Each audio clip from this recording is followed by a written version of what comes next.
गुलाबजाम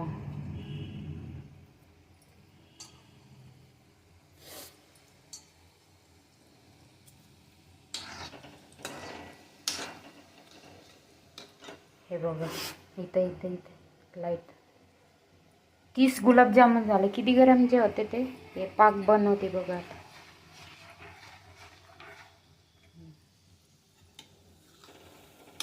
किती ग्रॅमचे होते ते?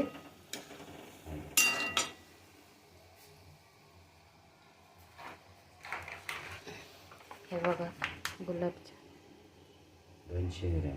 200 ग्रॅम मध्ये किती निघाले? 30 गुलाबजामुन.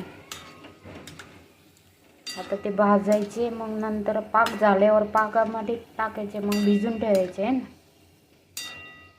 रात्रभर.